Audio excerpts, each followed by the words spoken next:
सोते रहते थे।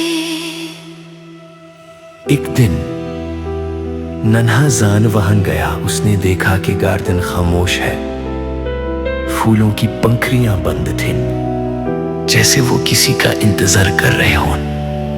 दादी, ये फूल खिलते क्यों नहीं?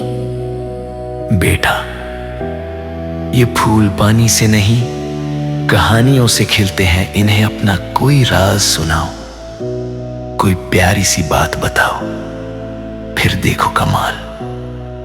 जान डरता डरता एक नीले फूल के पास बैठा और उसे अपने बचपन की एक शरारत सुनाई। जैसे ही कहानी खत्म हुई, फूल ने अंगड़ाई ली और खिल उठा। उसमें से एक सुनहरी रोशनी निकली जिसने पूरे गार्डन को चमका दिया। एक के बाद एक जान कहानियां सुनाता गया और पूरा गार्डन रंगों से भर गया।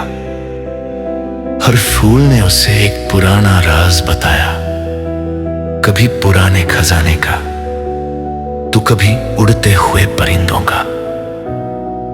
उस दिन जान ने सीखा कि हर खूबसूरत चीज को खिलने के लिए थोड़ी सी तवज्जो, ढेर सारी मोहब्बत चाहिए होती है।